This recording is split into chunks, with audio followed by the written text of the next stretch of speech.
Hello students, আমি Nitish sir জ্ঞানজ্যোতি coaching সেন্টারের পক্ষ থেকে তোমাদের প্রত্যেককে জানাই আরও একবার স্বাগত। তো আজকে আমি আলোচনা যে বিষয়টি নিয়ে করব সেটা হচ্ছে মেজর পেপার 2 হিস্ট্রি। যারা ফার্স্ট সেমিস্টারে মেজর হিস্ট্রি নিয়ে পড়াশোনা করছো তাদের জন্য আজকে পেপার 2 থেকে অতি গুরুত্বপূর্ণ একটা বিষয়, সেটা হচ্ছে তোমাদের আলোচনা করব হচ্ছে বর্ণ ব্যবস্থা বা Verner system. Write a short note on Verner system বা বর্ণ ব্যবস্থা। তো এই ক্লাসটি শুরু করার পূর্বে তোমাদেরকে বলে রাখি যে যারা এখনো আমাদের চ্যানেলটিকে সাবস্ক্রাইব করোনি তারা অবশ্যই চ্যানেলটিকে সাবস্ক্রাইব করে পাশে থাকা বেল আইকন অল প্রেস করে দেবে, যাতে নেক্সট টাইম থেকে কোনো ভিডিও আপলোড করলে তার নোটিফিকেশনটা তুমি সবার আগে পেতে পারো। এছাড়া যারা ভাবছো যে অনলাইনে আমাদের ক্লাস জয়েন করবে, যারা নোটস নেবে, তারা অবশ্যই যোগাযোগ করবে আমাদের অফিসিয়াল নাম্বার 6295916282 নাম্বার এবং 7076398606 নাম্বারে। তোমাদের টোটাল কোর্স ফি রয়েছে মাত্র 1199 রুপিস যারা ম্যানুয়ালি কোর্সটা পারচেস করবে। এবং যারা ভাবছো যে আমাদের অ্যাপ্লিকেশন থেকে কোর্সটা নেবে তারা প্লে স্টোরে গিয়ে আমাদের যে পিস্টিকল এডুকেশন বলে একটা অ্যাপ আছে, তুমি লিখে সার্চ করো পিস্টিকল এডুকেশন, তুমি অটোমেটিক্যালি পেয়ে যাবে। আমাদের অ্যাপটা ইনস্টল করবে, সেখানে কিন্তু আমাদের মেজর পেপার 1, মেজর পেপার 2 বিভিন্ন কোর্সগুলো আমাদের সেখানে দেওয়া আছে, তোমরা সেখান থেকে পারচেস করতে পারো ইজিলি ভাবে। তো চলো শুরু করছি। আজকের ক্লাস বা আজকের আলোচনার বিষয় হচ্ছে বর্ণ ব্যবস্থা বা Verner system. Write a short note on Verner system.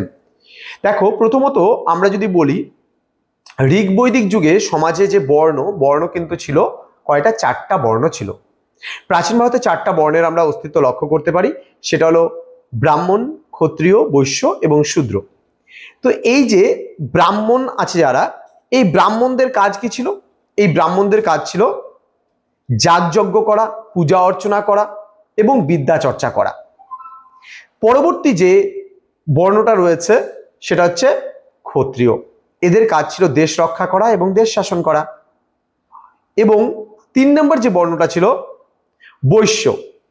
বৈশ্যদের কাজ কি ছিল? বৈশ্যদের কাজ ছিল ব্যবসা বাণিজ্য করা। এবং সর্বশেষ বর্ণ ছিল শূদ্র, যাদের কাজ ছিল উপরের 3 বর্ণের অর্থাৎ ব্রাহ্মণ, ক্ষত্রিয় এবং বৈশ্যদের সেবা শুশ্রূষা করা। তো এবার ঋগ্বেদের পুরুষ সূক্তের 10ম শ্লোকে বলা হয়েছে যে ব্রহ্মার মুখমণ্ডল থেকে ব্রাহ্মণের উৎপত্তি, বাহুদয় থেকে ক্ষত্রিয়ের উৎপত্তি, উরুদেশ থেকে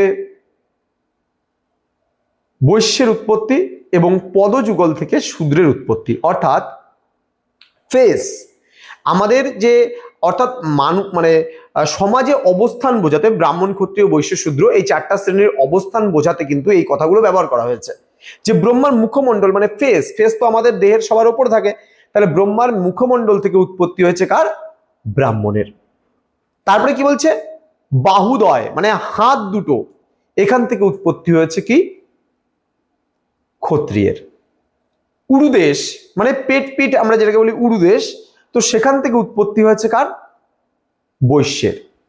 এবং পদযুগল মানে পা, একদম নিচে স্থান দেওয়া হয়েছে শূদ্রকে। এবং এই ব্রহ্মার পদযুগল মানে 2 পা থেকে উৎপত্তি হয়েছে শূদ্রের। তো ঋগ্বেদিক সমাজে এই যে বর্ণ ব্যবস্থা, এই বর্ণ বলতে গেলে কিন্তু এটাকেই বোঝাতো। কিন্তু একেবারে প্রথম দিকে আর্যরা যখন ভারতবর্ষে আসে তখন কিন্তু তাদের মধ্যে কোনো এই চতুর্বর্ণ ভিত্তিক সমাজ কিন্তু ছিল না। তাদের মধ্যে যে বর্ণ যে ব্যাপারটা ছিল সেটা কিন্তু গায়ের রঙের ভিত্তিতে, কৃষ্ণাঙ্গ এবং শ্বেতাঙ্গের উপর ভিত্তিতে তাদের কিন্তু 2টো ভাগে ভাগ করা হয়েছিল। অর্থাৎ ঋগ্বৈদিক মানে যুগের আগে যখন আর্যরা ভারতবর্ষে এসেছিল, পদার্পণ করেছিল, তারা সপ্ত সিন্ধু অঞ্চলে বসতি স্থাপন করেছিল, তারা সেই জায়গায় থাকতো, তখন কিন্তু যে শ্বেতকায় আর্য যারা ছিল মানে সাদা চামড়ার মানুষ যারা ছিল তারা কিন্তু কালোদেরকে পৃথক করে রাখতো, অর্থাৎ কৃষ্ণাঙ্গ চামড়ার মানুষদের কিন্তু পৃথক করে রাখতো। তো এইভাবে ধীরে ধীরে সোসাইটিতে কিন্তু চতুর্বর্ণ ভিত্তিক সমাজের উদ্ভব ঘটেছে। তো আজকের এই বিষয়টা এতটুকুই পড়ালাম। এর পরবর্তী ক্লাসে তোমাদের সঙ্গে আলোচনা করবো নতুন কোনো টপিক নিয়ে। তোমরা প্রত্যেকেই ভালো থেকো, সুস্থ থেকো। Thank you so much. Thanks for watching after all. Thank you.